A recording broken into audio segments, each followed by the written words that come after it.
Hi, everybody. Today's November 13th, 2023, and I'm honored to have with me Professor Dan Klein. Dan, tell us about yourself, your background, and what has been your interest of late. I'm an economist by degree and by position at the university in the economics department at George Mason University. What I really do more is moral philosophy, moral theory, political theory, stuff like that lately. My remaining kind of foot in econ is editing Econ Journal Watch, which keeps me interactive with submissions and so on at that journal. But I don't even think of myself that much as an economist nowadays, I have to say. I am running a press or an imprint with Erik Matson called CL Press. And I encourage people to check that out. We've been putting out some books, including a lot of stuff that I've kind of developed over the years, but also other stuff. We have a book on China liberalism coming out soon by Evan Osborne, for example. So that's a little bit about me. So the CL, that doesn't stand for China liberalism. Where did you come up with CL? CL, as we say on the front of the webpage, can stand for either classical liberalism or conservative liberalism. Well, I don't want to get too far in the weeds, but what is conservative? Conservative liberalism is, in my view, an apt term for Adam Smith and people who I think were on the same page with him in his time, like David Hume and Edmund Burke. I would say that I'm suggesting that the best classical liberalism was Smithian in that way and can aptly be called conservative liberalism. So that's not an oxymoron for our contemporary listeners. That's right. That's right. The term challenges some conventional or common ways of thinking of those two terms. They're both terms, liberal and conservative, have many, many meanings, and this is sort of trying to advance a set of meanings and an expression conservative liberal to try to transcend some of the problems and failings of a lot of the accepted meanings. Right. So my wife's a classics professor, and along the way, I've learned a lot from her and her subjects outside my own ken. And liberalism, my understanding, comes from the concepts of that which the, say, Greek or Roman citizens would have to learn to kind of keep the society free, the liberus, liberty, freedom. And the trivium, whatever the subjects that we would need to know to keep, to be able to manage society in a stable manner. Now, obviously, they had citizens and non-citizens, and they had slaves and whatnot. So it's not quite the situation we have today. But the term liberalism has taken kind of a weird pathway. People say sometimes today they're a Kennedy liberal when they, they're kind of a Democrat mugged by reality into republicanism. And then conservative, means, I guess, trying to pick and choose that which has been successful. So it's a kind of a garnering or harvesting of better, more successful ideas. How do we interpret liberalism and or conservatism today? And in your little adjoining those two terms, what is are you getting a best of both worlds or the best of this world? I'm trying to get the best of the world. Certainly, you're right. Both terms are really complicated. Liberal has a much older history than conservative. Conservative is relatively new. It didn't, conservatism as a word didn't start until the 1830s. Well, but also the term conservative as a political term didn't start earlier and wasn't a significant moral term, the way liberal, as you point out, has always been a significant term in morals. And those understandings of liberal for centuries, coming, as you say, up through the Latin, I suppose, were about personal virtues, generosity, tolerance, and all of the virtues becoming a free man. This goes to your point about different kinds of citizens, free citizens versus slave citizens, and liberal, like we have liberal arts, liberal sciences are virtues studies, becoming of a free person. Those are non-political meanings. It is only in the 1770s that liberal first takes on a political meaning, and that meaning is the Adam Smith meaning of allowing every person to pursue his own interest his own way upon the liberal plan of equality, liberty, and justice, which he develops. And he and his friends christen their political outlook with the name liberal in that fashion, and that gives rise to liberalism in its classical liberal sense. So liberal, but then of course later the term liberal took on quite contrary meaning. So the word liberal is really complicated, and it has this whole long history of a kind of non-political meanings. I like that Adam Smith notion of liberal. I'm trying to promote that. It's basically individual liberty, small government, anti-governmentalization, understanding of political liberalism.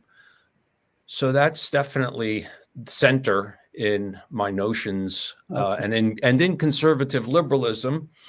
Let me just point out about the expression conservative liberalism, that the noun is liberalism.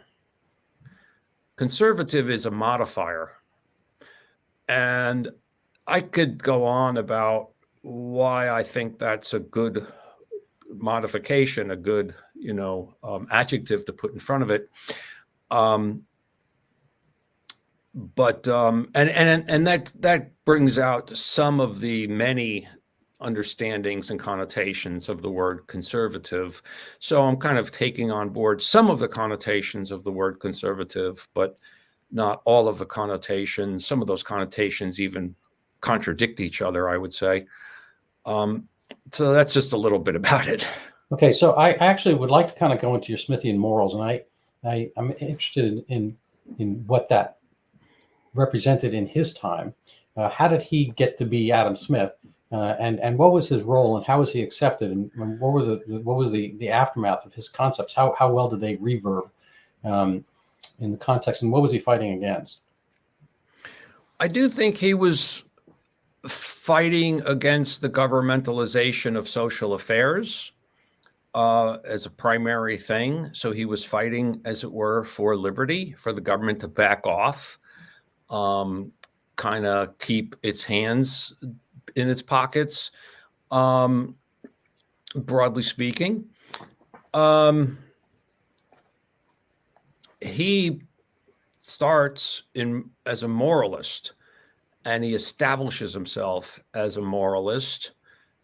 And indeed, he was a leader among his peers in Scotland.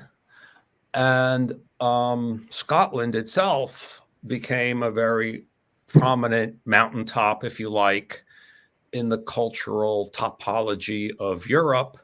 So Smith achieved a sort of cultural royalty in culture in his time with the theory of moral sentiments. There were people who had some reservations about it quietly, but it was a quite well accepted book. He was very well accepted and prominent and became professor at Glasgow. And it's as a moralist that he then comes forward and advances the system of natural liberty, or the liberal plan in The Wealth of Nations. And it's very significant that he's him who says the things in The Wealth of Nations. He is a moral authority. If it's just some other guy who doesn't have the same moral cred, it doesn't have the same impact and authority. So that's an important thing to understand about why he's so influential. So how does one become a moralist? I mean, did you apprentice under some other moralist and then, hammer morals into, I'm making like a shoemaker analogy here. And, what is the street cred to become a moralist? Is there a religious aspect to it? I mean, I understand there's, we are a far more religious society. There's two things here. There's being a moralist, which I suppose is doing moral theory, writing about morals, about ethics. Sort of anyone can do that at any time. That's different from being what I'm calling a moral authority. I mean, a prominent mind, person, personality, figure, an authority in culture. And that's what I'm trying to emphasize here is that, and doing moral theory is partly how he became a moral authority. But a lot of people did moral theory and did not become a moral authority the way Adam Smith did. How do you become a moral authority? I don't, it's just like a sociological thing of him being very, very impressive and outstanding among his peers, his circle of peers respecting him, and that circle of peers being respected by the world, by their society in Scotland or Britain, and then beyond to Europe. So how do you do that? I don't know. How do you be Paul McCartney? I mean, I don't know. That's just difficult. That's a great example. So I don't want to get too bogged down in terms, but I was looking at your Smithian Morals book, and you bring out the kind of not 3D but 3V, and I'm wondering whether we form societally like a metastable arrangement where I guess in an Aristotelian plane, there's, I get maybe like, better than that, Goldilocks and the Three Bears, a little bit easier. The Goldilocks finds one bed too hard, one bed too soft, and one bed just right.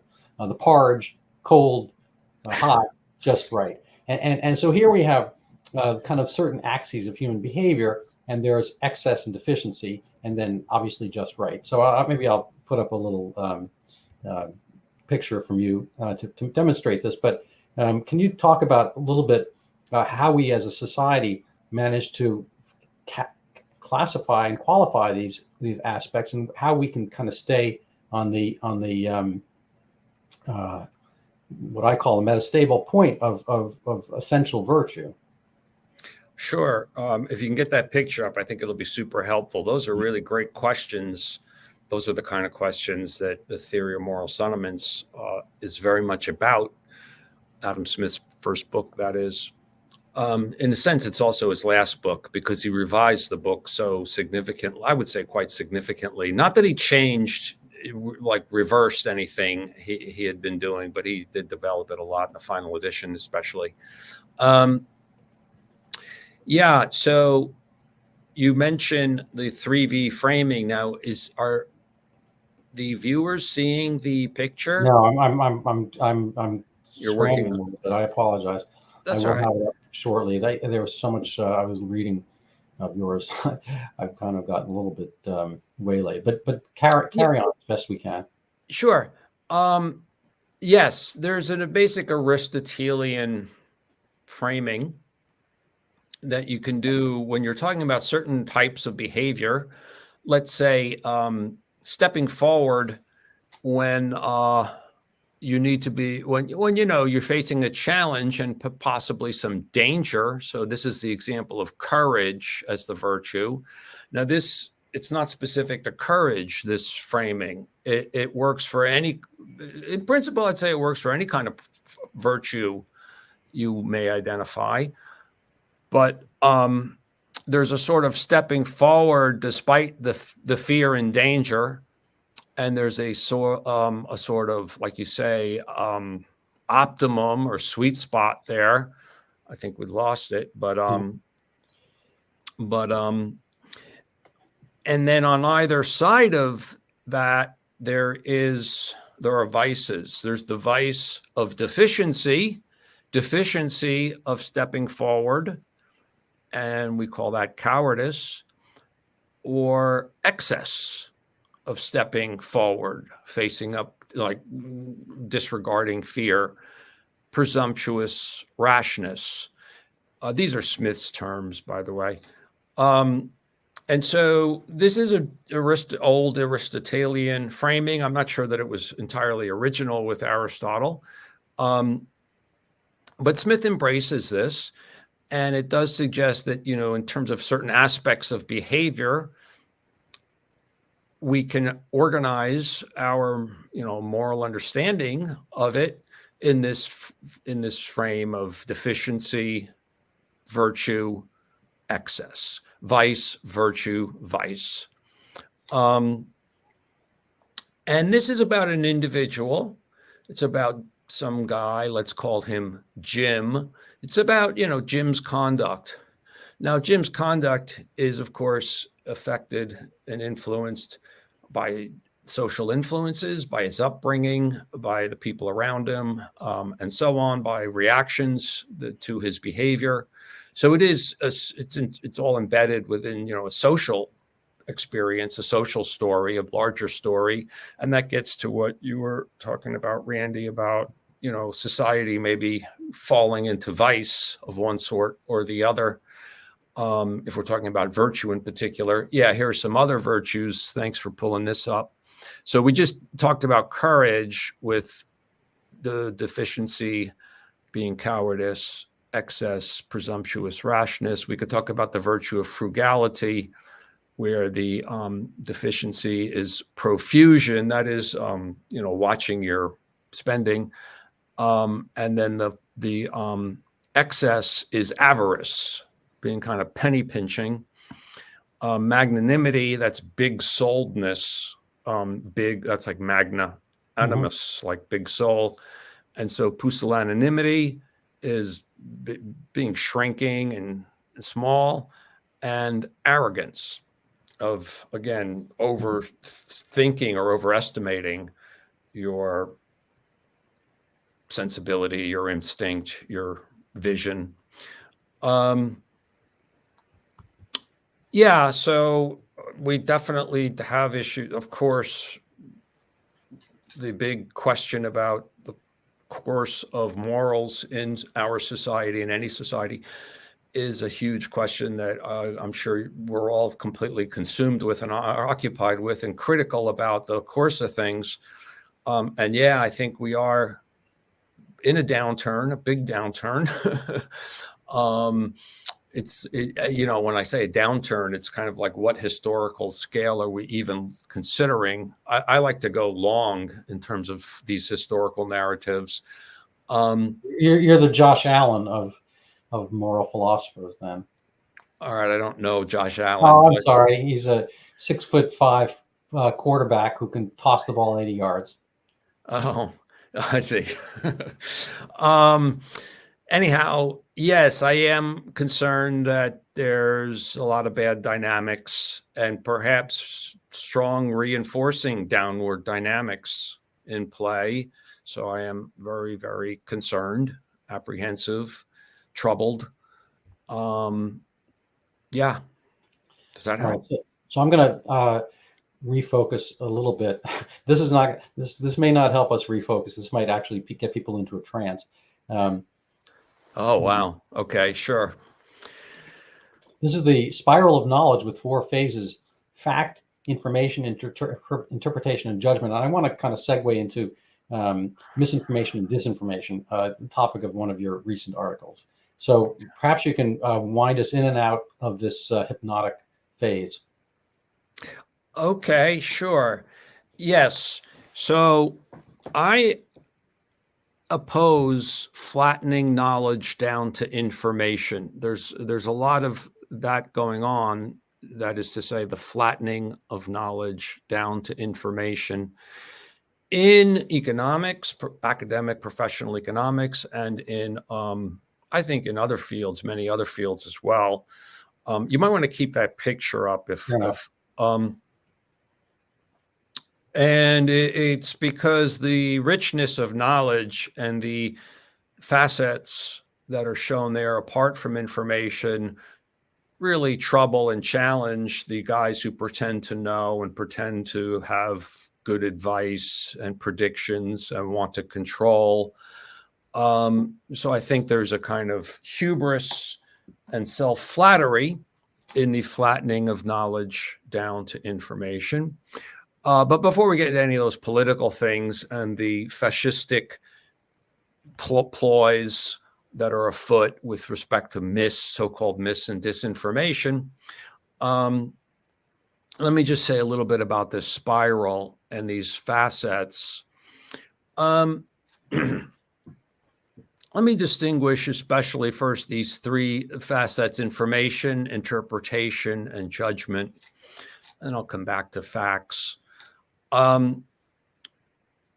Information is understanding certain basic, facts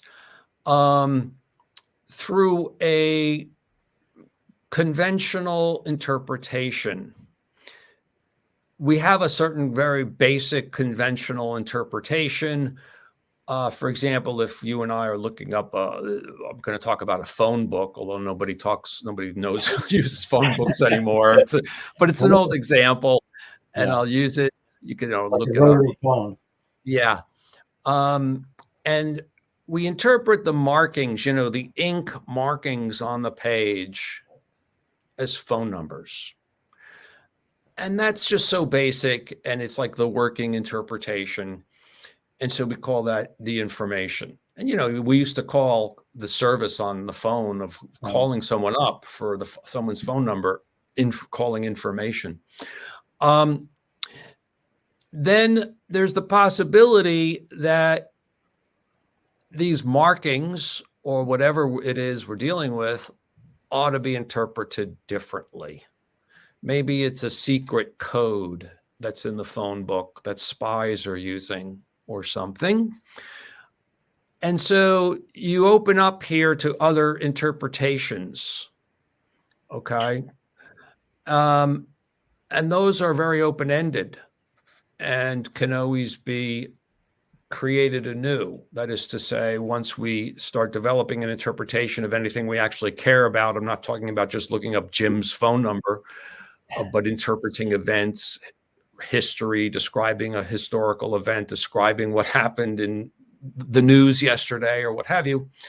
We have many, many possibilities in terms of interpretation. And knowledge involves also a richness of that portfolio of interpretations and an openness about interpretations, about receiving new interpretations. And then judgment is about taking stock in interpretations and acting on it. So judgment is the action facet of knowledge. It's kind of where knowledge interpenetrates virtue, conduct, action. And so this judgment is kind of taking stock in or acting on certain interpretations that are in your portfolio. And all of this is a spiral because our discussion, suppose we're talking about the world, we are going to sense among us in our conversation certain judgments that we all feel quite fine about going forward with. And so we might then take those as facts. Okay, so fact means claims that no one among the conversation cares to dispute. Like facts means not a subject of contention. Now, we might reconsider certain of our facts and open them up to contention. That's fine. We should, that happens all the time. Mm-hmm. I'm just saying that once that happens, it's no longer a fact. So that's how we use the word fact. Like, yes, those are the ink markings on the page. None of us are disputing that. And in the working interpretation, that is a 6 there. We could go back and say, oh, you know what? That's not a 6. That was a smudge on the page and whatever. And then, we might debate, is that a smudge or is that a 6? Or is that, there's a famous Kierkegaard little parable about a guy puzzling over a vocalization in an edition of a book, and his wife calling him to lunch and him puzzling over this, and says, thank you, my dear, but I cannot come to lunch. I'm puzzled over this vocalization. And he says, I can't come to lunch now. I've got to figure out what's going on here.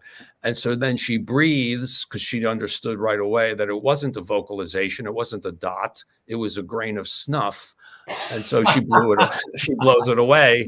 And then he's overjoyed, partly because his puzzle is solved, and partly because he gets to go to lunch, and partly because his wife is so wise, because she saw a different interpretation, a better interpretation.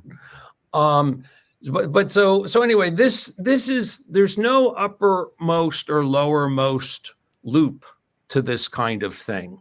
All of our facts are theory laden, in the sense that we could dig backwards into them and find the interpretations that they involve, and the judgments that they involve. We were just doing that with the word liberalism, in a sense. Yeah. That's yeah. That's true. I mean, that's true. Absolutely. I mean, you could come up with more concrete examples of what you're saying. Yes.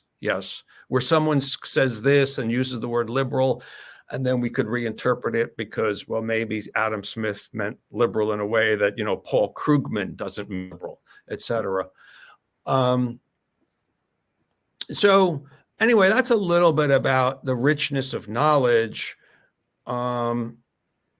This take is very open-ended. It's very, you could say, Hume, Smith, Michael Polanyi, Hayek-ish. And it has to do with a kind of a epistemic humility. So it relates, I think, to classical liberalism and opposition to the governmentalization of social affairs.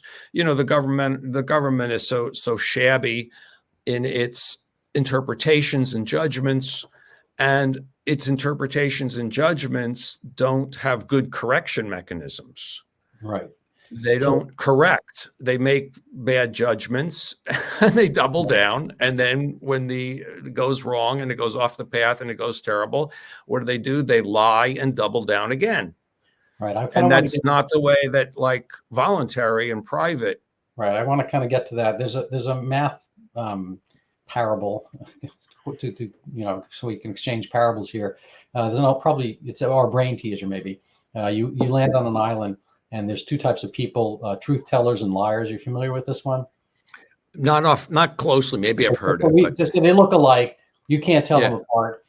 You want to go to the main city, but a liar will tell you the wrong direction, and a truth teller will. You can't tell who's telling you the truth. So there's an embedded question you can ask, and I'll give you the answer to the puzzle. Basically, you say, because they know each other. And so there's just two. There's one of each, and there's two people. Yeah, there's two types, and but they're all throughout the island. So when you encounter somebody, you don't know if he's a liar or a truth teller. Okay. Or depending on your politics, somebody of your party or not of your party. And so the way you do it mathematically is you say, what would somebody? You basically embed the question. You say, what would somebody not of your group answer if I asked if this is the way to capital city? And so the truth teller would tell you the truth, that the liar would say it's not. And the liar would lie, because the truth teller would say that it whatever it is. So they both say no. If that's the correct way, they both say no, because they're looking at the way the other one would speak. And so it's the way out of the maze of the lie. I only bring that up as a preface to to what I am making of your work. The next slide. So this is sight unseen. But here we have, in this kind of hall of mirrors, I have two quotes here. It is government, especially, that lies programmatically. The lying can be at the level of information, but it usually makes more sense to say that this lying is at the level of interpretation, which kind of goes back to your other theme here. And on the right, we can carry on this quote, but it lies with confidence.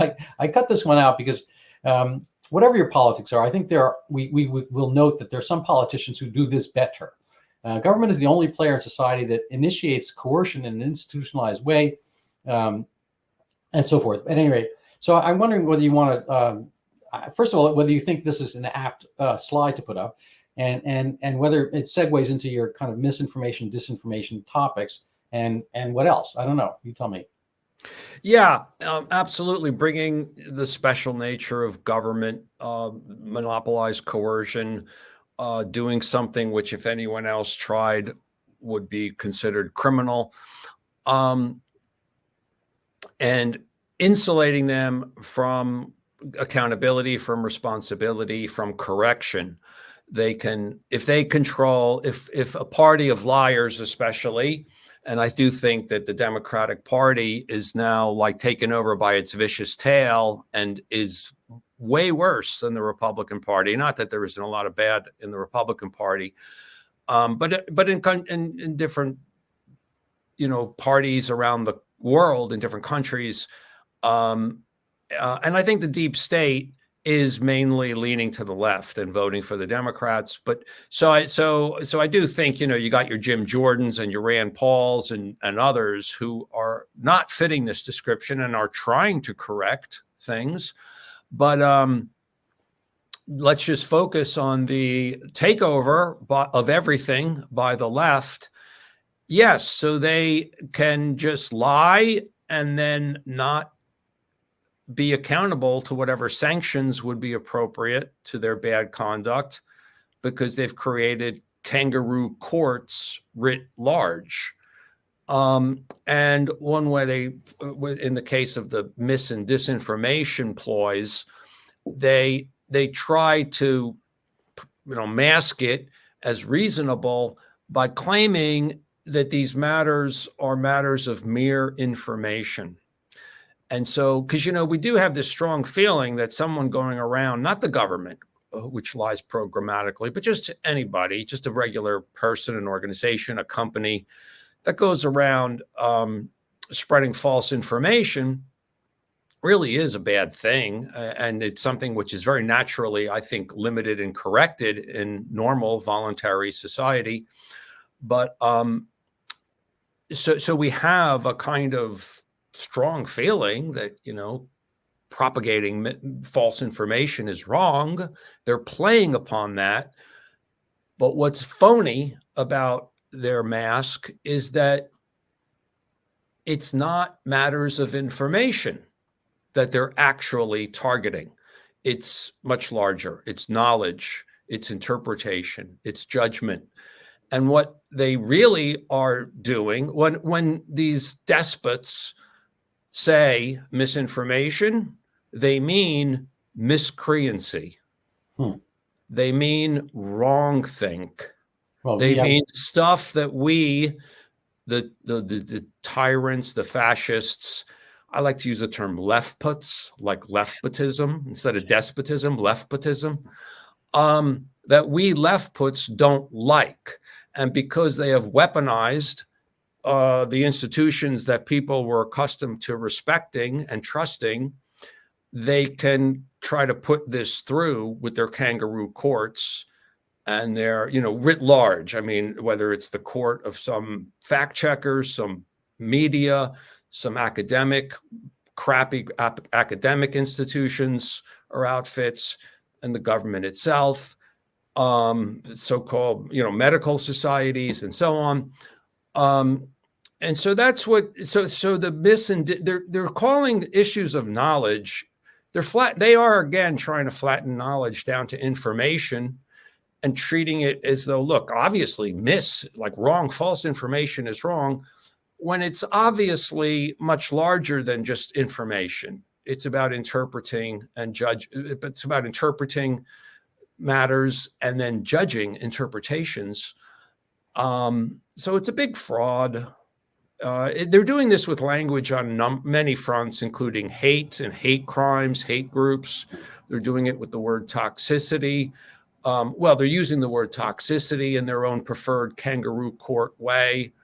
Another one, of course, is conspiracy theory. So they do this, it's just like a normal language ploy of the leftputs. Hmm. Yeah, I'm skipping forward a slide because you mentioned hate. um, Yeah, so I don't know if this is going to be too jarring to switch course a little bit, but um, it's related. fair enough. Yeah, you want me to speak to this? Well, either you or I. Oh, go ahead. Well, I'm sorry, I didn't mean to No, cut you off. I'm teasing you. You're going to be better at it, so I'm going to leave it to you. Um, yeah, it's just that they're playing again, just like false information is something we naturally think is bad and wrong, like someone going around spreading false information. Like you're saying, you go to the island and someone points you in the wrong direction knowingly. It's like, what an asshole. So, and so likewise, hate is very much a sentiment to be kind of tamped down and controlled. Adam Smith talks about that and why that is. But hate is not actually like an altogether bad thing. Like there is proper hate, there's proper hatred. Edmund Burke, I don't see the quote here. Maybe it's on the next page, but of what you're looking at there. But I took this. I made this into a slide, so I'm going to have to go reference it later. That's fine. I think I can quote it. I think the quote is, "They who do not hate what they ought to hate will not love what they ought to love." Mm-hmm. And yeah. I think that's very true. Yeah. And in Adam Smith, let me just finish this thought. And in Adam Smith, hate is part of the whole scheme of sentiments, and it's an inverse of love. So it has to be there, and it's proper. It's necessary to be there. The question about hate is whether the thing hated is actually hate worthy. And also, we do have a different approach to hate than to love. They're very asymmetric, just like resentfulness and gratefulness are very asymmetric. And so these unsocial passions, as Smith calls them, as opposed to the social passions, they have to be much more controlled, tamped down, and watched. And that's what they're playing on here again with this word. But when push comes to shove, they decide what's hate-worthy, really. This little thing from Get Smart kind of captures this. That's a great quote. We're a hate group. We hate hate. Yeah. Yeah. I'm sorry. You're going to say, Randy? Well, I was only going to bring up another word similar, which is discrimination. If somebody has a discriminating palate, that means they are refined and they understand what is good and bad.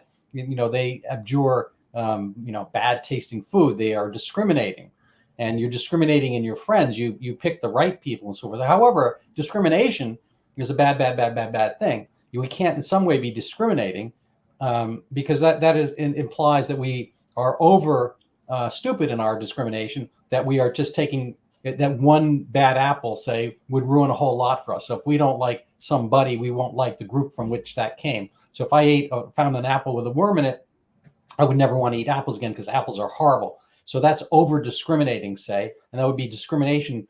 So we have anti-discrimination laws, when in fact that at its base, say, is a way of discerning and making. We discriminate all the time. We discriminate almost on an animal basis because we have to. We make really quick decisions, not just in the sports field and whatnot, where you have your career depends on it. Is that a right read? Is that the way to travel? Am I going to get hit? So, but as we do, travel, literally navigate through the world, a physical world and our mental world, we always have to be discriminating in what we choose. That's probably redundant there. And then there's other ways in which language gets, interpreted. Kind of. I don't want to go too far afield with this, but affirmative action, say, is a great thing. I mean, who doesn't want affirmative action? I always want to act affirmatively. What else would I be doing? I mean, the mere action is an affirmation of some choice. However, it gets applied to something which you cannot be against. Ditto affordable housing. Who could be against affordable housing? But Thomas Sowell said, when I was, in a PhD student, it's probably 57, 60 years ago. He says, I lived in affordable housing. I lived in that which I could afford. Right now we have subsidized housing, which is not affordable. Anyway, so there are ways in which words kind of get misinterpreted and reapplied in kind of a 1984-ish Orwellian sense. And I think maybe we could speak to the second part of the slide, hate speech and so forth, which, or hate crime, which we always had crime to begin with. Murders are already a bad thing. And so, how do we discern which murders are extra special, super bad? Yeah, that all makes sense. And you bring up good examples like the word discriminate. You're absolutely right. They've kind of turned the word into a pure pejorative, like discrimination's always wrong and bad. I completely agree with you. Yeah, and they're using hate in this false, irresponsible, incoherent, bullyish, fascistic way. I mean, it's all part of a big ploy, a big operation to crush dissent. I mean, that's what all of this is about. That's what all of these misinformation, hate speech, toxicity stuff, throwing around the conspiracy theory stuff, all this, so much of this word stuff is about crushing dissent. Crushing dissent is sort of the second half or the second shoe in the fascistic pair of propaganda and censorship. They need first on propaganda to do that programmatic lying, to put out their way of thinking about or talking about some issue to sustain their fascistic positions. And then they need to crush criticism and dissent from that. And that's where the censorship comes in. That's where labeling things as mis, dis, hate, and so on comes in. So it's just the normal two sides of fascism, propaganda and censorship, I would say. So I pulled up another quote from one of your articles. I can read it. The rule of law means first and foremost the government living up to the rules posted on its own website. Governments today don't do that. We can go on. You mentioned kangaroo courts and so forth. The anti-misinformation agenda is misrule. Yes. Again, they don't. The rule of law to me means first, sort of most literally or primarily, sort of posting the rules on a website, the government's rules, which we'll call then government law, and then equality of subjection to those rules. So some kind of living up to those rules. And that would be the rule of law. Now, I think rule of law is, by the way, another one of these rich expressions with a lot of different connotations, and a lot of connotations relate to what I just said, like liberty and so on, because the further you get away from liberty, the further or harder it's going to be to actually sustain that living up to an equal subjection that I just spoke of. So yeah, they're not doing that. I mean, they're putting out this crap about hate, about misinformation, disinformation, and it's not based on, explained, meaningful, clear rules posted on a website about what is, what isn't, what these words mean, how it's determined, and then not equal application. It's totally weaponization, two-tiered system, going after the non-leftists, whether they be conservatives, classical liberals, Jordan Peterson, whoever the case may be, Donald Trump with, I think that's a total, weaponization for the most part. So yeah, we're increasingly fascistic and not rule of law, unfortunately. How does this play out? I don't know if this may above your interest, whatever, and predictive, whatever. Yeah. The old expression, it's attributed to Mark Twain and I guess others, but it's been around before him, is that lies go around the world before the truth can get its pants on. And I'm thinking of a couple different examples. It's not quite the same thing, but the open border, which is not an open border somehow, will let in, say, 10 million people before others can get, injunctions or impeach Mayorkas or whatever. Similarly, the election can occur before there can be any kind of statutory redress or anomalies and so forth. Things happen, and then you can't unroll them. And then we have, Missouri versus Biden, which is a misinformation case. But the stuff already happened. You can't unroll all the effects of we'll say, applying of misinformation when in fact the government was doing a fair amount of its own misinforming during COVID. My parents went to Las Vegas and all I got was this crappy T-shirt kind of concept. People will do all their stuff and then you're just going to get the mop-ups. You're just going to get the. Well, I didn't hear the word. Let's say, doctors, Bhattacharya and Cariati and the AG of Missouri, whatever, win their case. We already had COVID. They went to Las Vegas and all we got was this crappy T-shirt of, reversing something that already occurred. You follow me? I think so. Yeah, no, I mean, the worst case scenario is that our civilization is coming undone. It's not going to really be correctable. And basically, America is headed towards some kind of combination of China, France, and Brazil. And that's possible. That we're basically that, it's not really going to be correctable. It's not, there's power to truth, there's power to wisdom, there's power to virtue. So it's not a done deal. It's not a lost cause.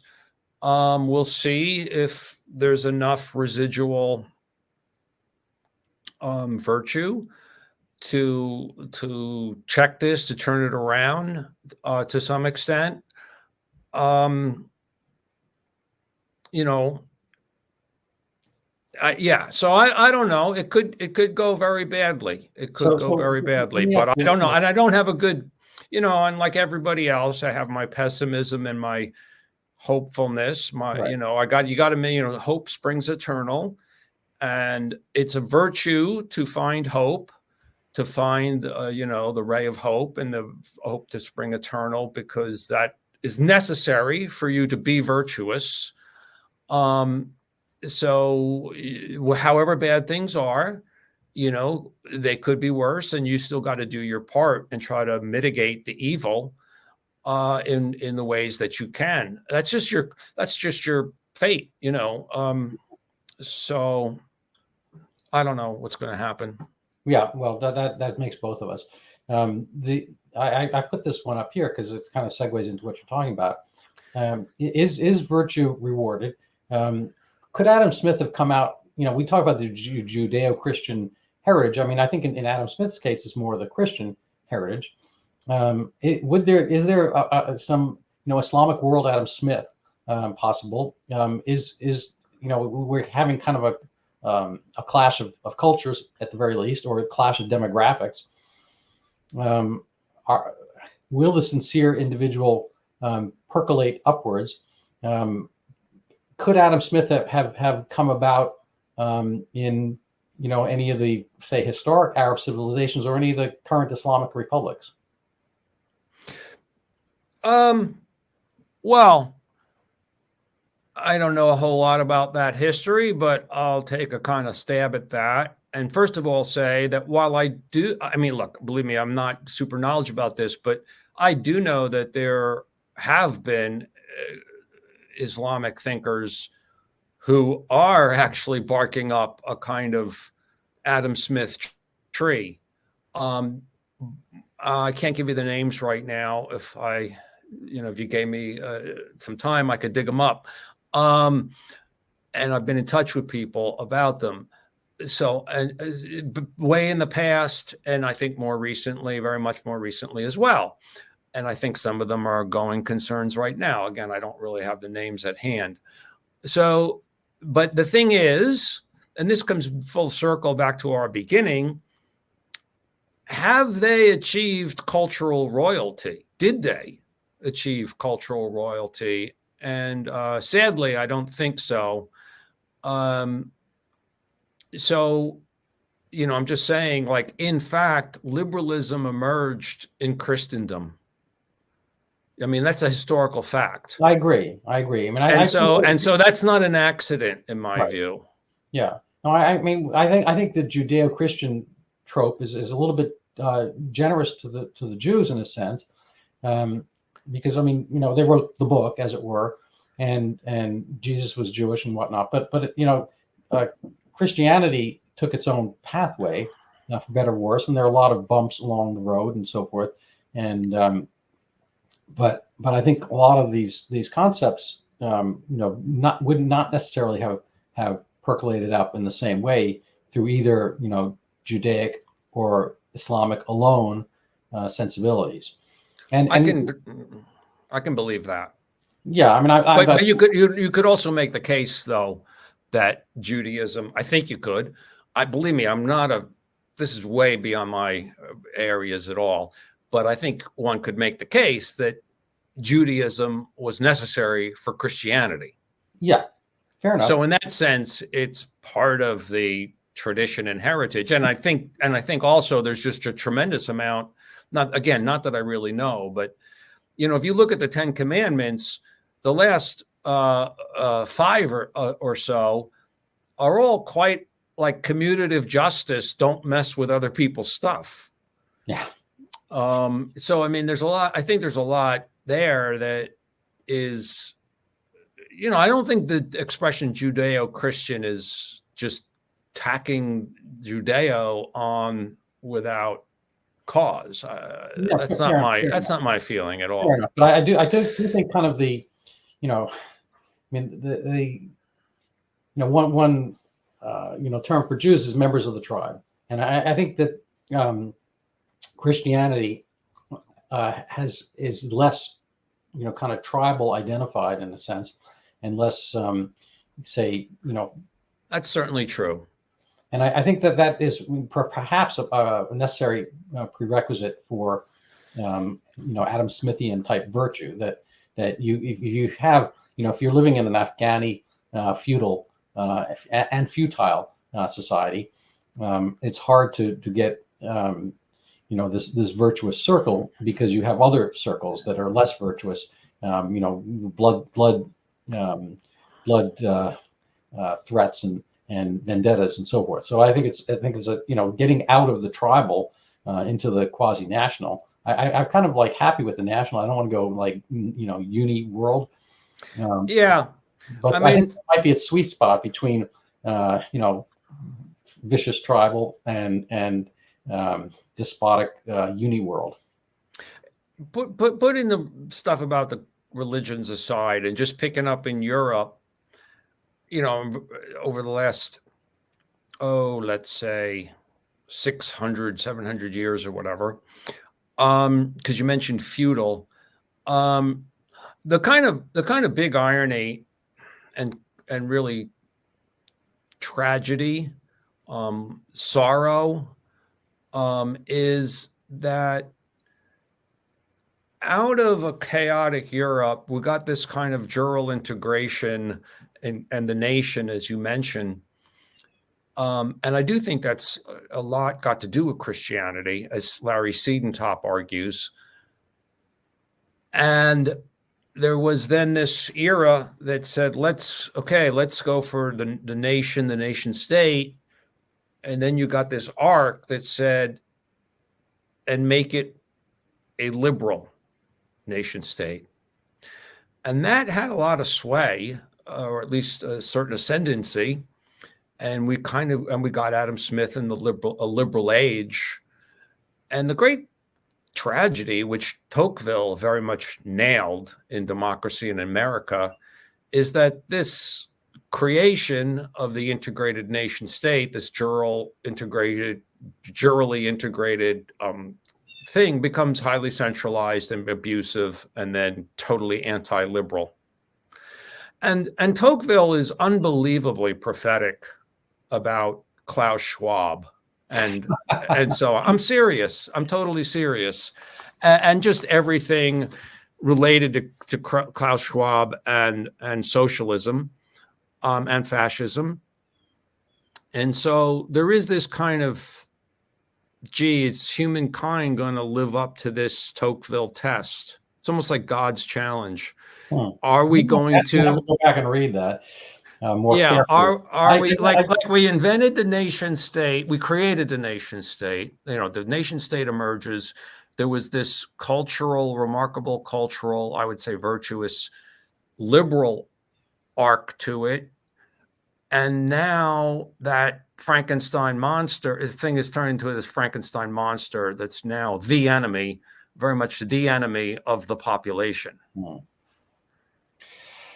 right, I'm going to let that stand right there. And I'm going to segue into this slide I popped up perhaps prematurely, what the sincere human looks like.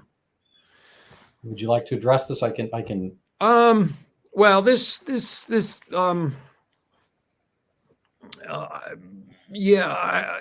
about, it kind of goes back to this whole cultural royalty, sociology of judgment aspect, and what authoritativeness, moral authorities are based on, and there being a whole sociology behind that, a cultural system, and what we want, and what in healthier systems, it's kind of sincere individuals, open, virtuous individuals who get elevated. I think that remarkably happened in Smith, Scotland. And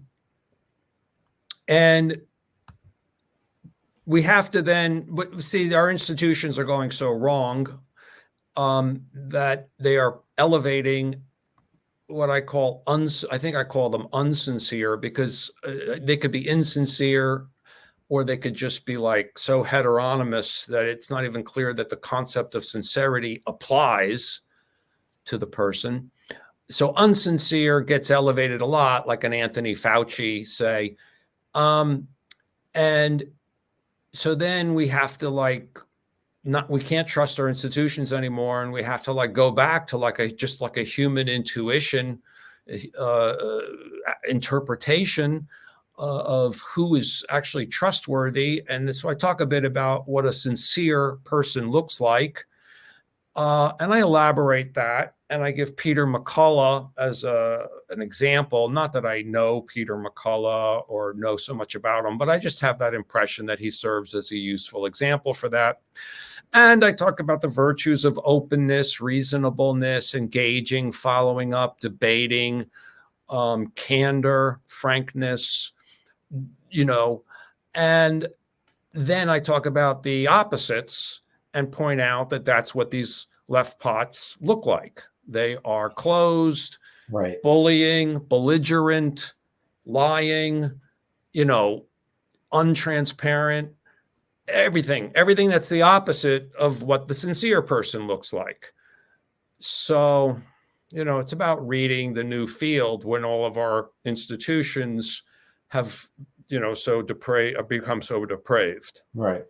There was a 2018, I'm going to come back to this slide, but there was a 2018 law in the Donald Trump presidency, the right to try bill. And it was ostensibly, basically, if you remember Latrell, back in the 70s, people wanted to try this stuff, Latrell, for their cancers. They were terminal cancer anyway, and it was not allowed. And people were zipping across the Mexican border, and they still do, actually, for some, kind of hocus pocusy, hopeful, Hail Mary attempts at getting rid of a cancer. They're going to die anyway. So the FDA is a big bureaucracy, and it takes $1 zillion and 10 years to get any pill out. And people are like, well, I'm dying now. Here's some prospective possible treatment. I'm going to die anyway. Give me the right to try. And so this law was granted for the exigencies of the terminally ill. And there you have it. Now fast forward, it wasn't that much you didn't have to go that fast, but very much, in the next year or two, we had COVID-19 happening in 2020, and there was no right to try ivermectin, HCQ. And I don't really have a pony in that race, whether those things actually work, but I did think it was insincere or unsincere, however you want to phrase it, to prohibit people from trying when there was nothing else around. And if people were desperately ill, these were FDA-approved medications. Hydroxychloroquine has been used for kind of malaria type things and inflammation, psoriasis, whatever. And ivermectin, is a kind of a broad spectrum antimicrobial for parasites and whatnot, but it has some other qualities, possibly antibacterial, antiviral, blah, blah. It's anti-lysosomal at the very least. And it's like, why not give people the right to try that? And I thought it was a kind of it was like retracting the right to use it. They were crushing a freedom people already had in those cases.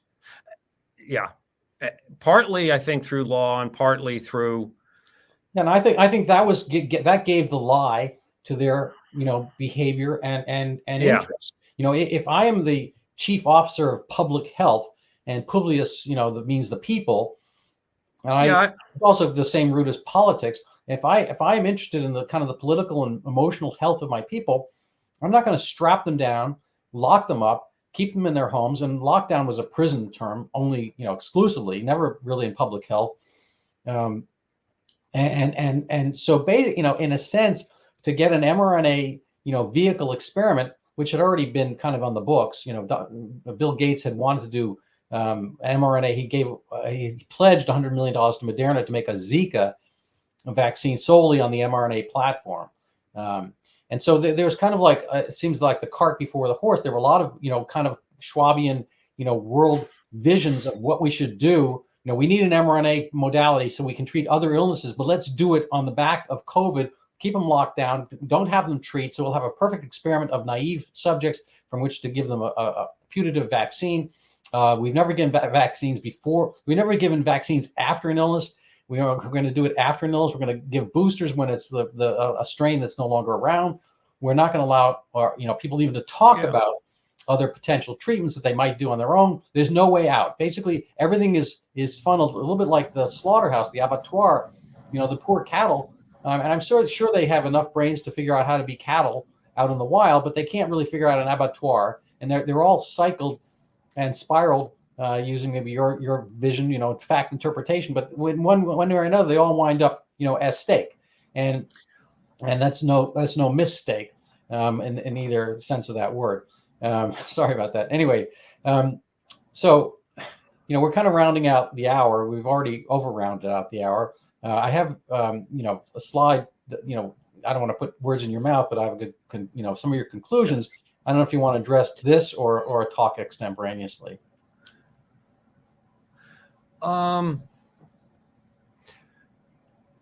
Well, yeah, that suggests two very broad different paths: freedom, openness, confidence, truth tracking, dignity, despotism, concealment, diffidence, bad science, serfdom, and servility. Yeah. And the Klaus Schwab types, the Anthony Fauci types are totally number two. I don't know. I have to say, I'm quite mystified by how it works. I agree with you that this tremendous number of very baneful things have been done and are being done with respect to like the whole COVID fiasco. Of course, much more generally as well, including a lot of the climate fascism.